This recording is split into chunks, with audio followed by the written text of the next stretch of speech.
Hey y'all, it's me, Bussarella, and welcome back to Hot or Rot. Today we'll be covering the freshly announced cast announcement and Meet the Queens for RuPaul's Drag Race UK Season 7. So we'll be going queen by queen to break down their promo looks as well as combing through the details of exclusive interviews published in an Out article by Bernardo Sim. And just to switch things up and have a little bit of fun in today's video, I'll be making my prediction on each queen's final placement in the race purely based on their vibes and promo look. But first we do have an exciting announcement from RuPaul herself. Recently published the official RuPaul's Drag Race Instagram concerning RuPaul's Drag Race Season 18 and All Stars 11. It was officially announced on August 20th that both seasons would be renewed, with Season 18 returning to MTV as well as Paramount Plus, and All Stars 11 returning to Paramount Plus exclusively, with both seasons also getting their Untucks renewed. And now without further ado, let's go ahead and check out our newest batch of queens from Drag Race UK. First up, and in the order they appeared in the Meet the Queens video, we've got Paige 3, who's 28 from Surrey and describes herself as an utterly silly cow. And my first impression of Paige 3 was great. She has so much charisma, and I also love her drag name, which she says is a reference to models who used to pose on page 3 of a tabloid magazine. She talks about how she's got a musical theater background and has actually performed in productions of Cats, Kinky Boots, and Chicago. Plus, in the Out article reveals she apparently performed for the Queen on her 90th birthday, but out of drag. And if all that musical theater on her resume wasn't enough, she also, in her Meet the Queens, does some Star Wars impressions, which tells me she's got a good sense of humor and doesn't take herself too seriously. Her look is also great. It's giving me Wonder Woman superhero vibes, and I love the details of the P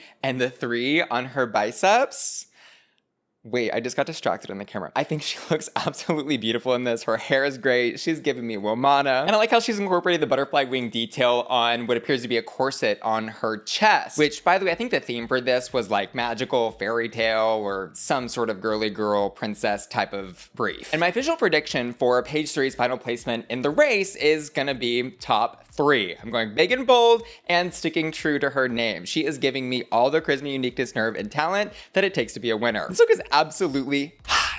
And if you want to catch me on Page 3, you can DM me on Instagram to get my spicy link where I post exclusive spicy content. And I'm not joking, bitch. See you there. And next up, it's Tayris Mongardi, who's 27 from Brighton and describes herself as the Titan of Brighton. And she also does notably describe herself in the Meet the Queens as the Megan Thee Stallion of drag, which tells me she's got a lot of confidence and performance capability. She's also been doing drag for 8 years and talks about how she feels she's conquered every aspect of the drag industry, from advertisements, television, radio, podcast, pageants, ballroom. And from a charisma and personality perspective, I am totally sold on Tayris. I think she's gonna be great in the competition. But what's concerning me is the look. This was not my favorite of the bunch. I think she was kind of going for like a molded bodice Schiaparelli thing, blending with some flowy fabric, but I really just don't like the tone of almost wood grain that it looks like it was used to make the bodice piece. It's kind of giving me bowling ball. And then how it's playing with the tone of pink she used in the drapery pieces. Because with that drapery and the tall head to toe shot of her, it's kind of giving her too low of a dropped crotch, I think, and these things are just not working together for me. I'm gonna give this look a rot, but overall my final prediction is gonna be top 6 for Miss Tayris. And next up we got Sally TM, which is a play on the TM trademark symbol, and she is 27 from South Shields and says by day she actually works in the corporate world as an animator and graphic designer, which, looking at her promo look, definitely checks out. I'm getting that she is somebody focused on aesthetic and understands what she wants her drag character to look like. She literally is like a giant butterfly down to the boot covers on her shoes, which I really appreciate her going head to toe on the fantasy. And I am gonna give this look a hot, but what makes me nervous about Miss Sally TM is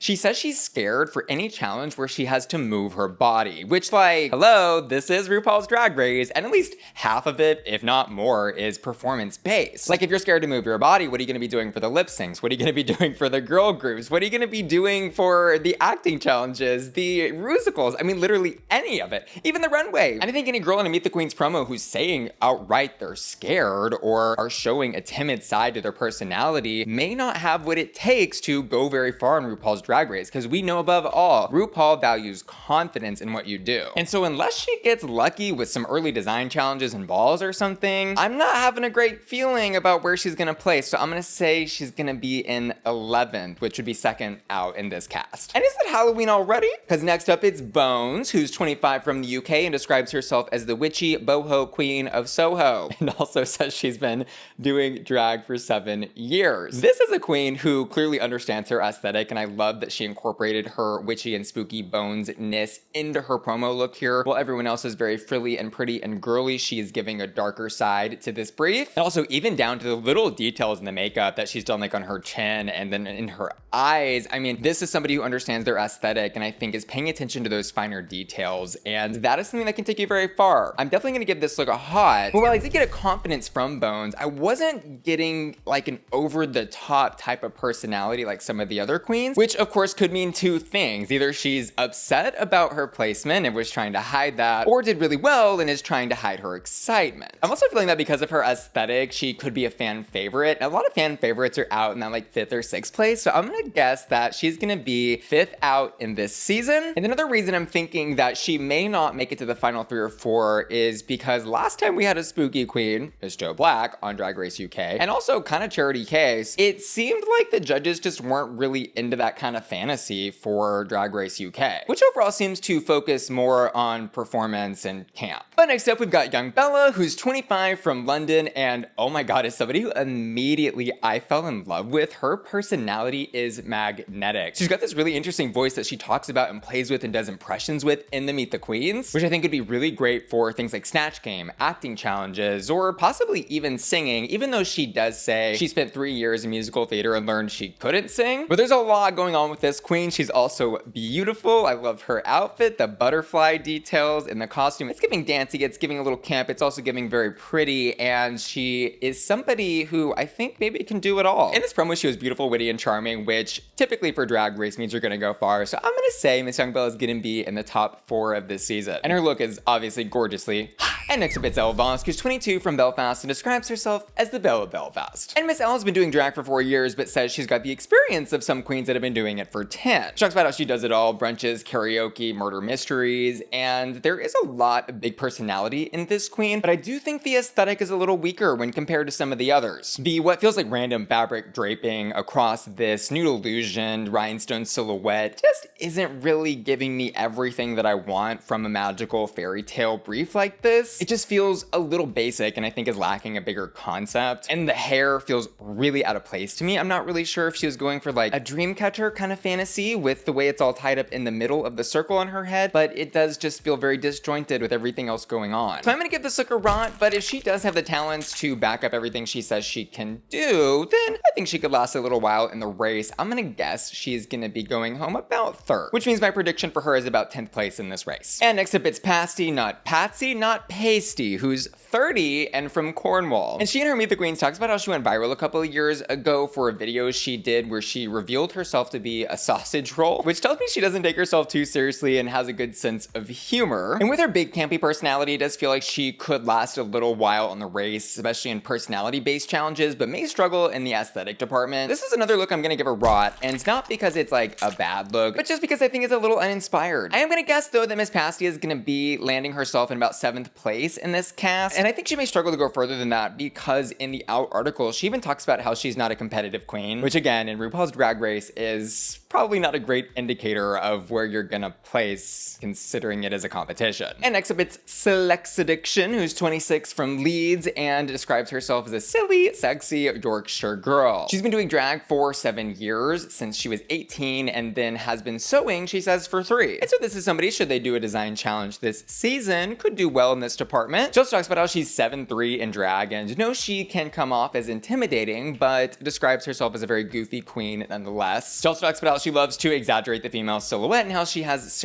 many pairs of large tatas, apparently ranging from double F to double Z, and so I don't know how many of those would have fit in her suitcases to go to Drag Race, but I hope we see at least a few. Because big tatas on Drag Race UK hasn't really been something we've seen a lot of. Sillexa's got another look that I absolutely love today. This is taking that butterfly fairy tale fantasy into an almost darker direction with the horn she's got on her head and a little campy details details of those feather poofs that she's attached to all the different pieces of her outfit. And y'all know I love when a queen goes full head to toe with the design elements of her outfit, and she did that all the way into the shoe. This look is definitely going to be for me. And because of the confidence and great aesthetic she presented here, I'm going to guess that she could land herself in the top 4. And except it's shine to Grande, who's 32, the oldest in this cast, and is from London. And in her Meet the Queen, she talks about how she's been doing drag for 4 years and has also worked as a writer, stylist, and PR manager. And then also in the Out article, talks about how it's important to her to showcase her Thai heritage as part of her drag. She also says her dream challenge is the Girl Groups Challenge, saying that she's a fantastic lyricist and loves choreography, but expresses that sewing is not her strong suit. And concerning her look, personally, I don't really love the hair. I just am not getting the like swoopy swoop fantasy with the delicate prettiness of the rest of the pink gown. These two elements just feel at odds with each other to me, but I do enjoy that I am getting a sort of anime lumpy space princess vibe from her in this outfit, which I enjoyed. So I'm gonna give this look a soft hot. And my prediction here is gonna be that she's a 9th for this race. And next up, it's Bonnie and Clyde, who's 30 from Dublin, and I think has my personal favorite drag name of this bunch, where she does clarify that she's not named after Bonnie and Clyde, but rather after her dead cats who were named after Bonnie and Clyde. Miss Bonnie says she is a full-time queen who's been doing drag for 10 years, and overall feels very theatrical. There's a lot of personality in her Meet the Queens, like where she was talking to the 2 different birds that are on the shoulders of her costume. And I love that she's extended this sort of crazy fairy tale exotic bird fantasy into her wig as well. This look is absolutely phenomenal to me. I love this reflective bodice, all the pearl details, and how the skirt and train of this kind of are giving like a really fancy, beautiful wrapping paper vibe. And because of her confidence, amazing look, and the way she presents herself in the Meet the Queens, I'm gonna guess top 4. This look is absolutely hot. And next up, it's Catrin Feelings, who's 26 and from Wales, another really interesting drag name there, who's another queen who seems to not take herself too seriously and likes to crack a joke or two. Say crack again. And her look, I'm kind of torn on. I like that she brought her own scepter into this. That was a cute detail, and generally seems to have a bit of spice in her personality, but overall, this look is a little too panto for me. It's giving stage theater, and I'm not getting a lot of personality or uniqueness from the actual look and presentation. And Catrin was one of the few queens in the Meet the Queens video that I feel like I didn't really learn enough about. And I'm not sure if that was because she was just too focused on trying to make us laugh, or possibly because she's just newer to drag than some of the more experienced queens. But Miss Catrin is, unfortunately, my pick for first out on this season. Again, y'all don't hate me, but this is just based purely on vibes from Meet the Queens and the look in front of me. Which, by the way, yes, I am giving a rat. And last in this cast is Viola, who's 22 from Coventry and says her name is based on the instrument violin. And this is yet another queen who advertises she can almost do everything, including singing, dancing, sewing, and says she loves musical theater, but expressed that she was scared of comedy. She also sang a little bit in her Meet the Queens, and that was impressive, but I think her saying she was scared of comedy was a bit of a misdirect, because I actually found her quite funny. I also love that aesthetically speaking, she did something completely different than everyone else in these promos. This is a gorgeous gown that she's wearing. I love her aesthetic. It feels very classic drag, but fresh and modern as well. And I love all those gorgeous details of the ribbons on her wrist and then coming up behind her, and then of course under the skirt of the gown as well. And should this season open up with something like a talent show where she can bring her violin that she says she plays, I think she could be like an early front runner. So I'm feeling really good things about this queen, even though she is on the younger side in this cast. I feel like she's definitely going to be one to watch. So my guess is that she's going to be one of the queens that lands herself in the final 4. This look is hot. That's my final thoughts on this cast announcement. I left it thinking, wow, there's a lot of really funny and interesting drag names. Sally TM, Bonnie and Clyde, Catrin Feelings, like the puns are heavy here. And it also felt that despite the average age of this cast being quite young and no one being over 32, there was a lot of experience, especially in musical theater, which could bode very well for something like Drag Race UK, where performance-based challenges with comedy are very important. The premiere date for this season is yet to be revealed, though, as is the cash prize total. But if you remember, in season 6, they did a £25,000 prize, and then in UK versus the World, they did a £50,000 cash prize. And so I'm expecting, or at least hoping, for the sake of the queens, that they're gonna do bare minimum £50,000, if not more, and continue the trend of increasing that prize pot. Of course, I'd love to know what y'all thought about all these promos and where you think, based on the Meet the Queens, no spoilers or anything if you've seen them, where do you think these queens are going to place? And lastly, for hottest hots, I'm gonna give it to Bonnie and Clyde. I also asked my patrons to vote on their hottest hots, and today they've chosen Bones. And finally, I want to give an extra special shout out to Ashton, Felicia, JBR, Laura, Matthew Burns, and Will and Tanner, who are all supporting me at my Bussy Queen Collectors tier at patreon.com. See y'all later. Love ya. Bye.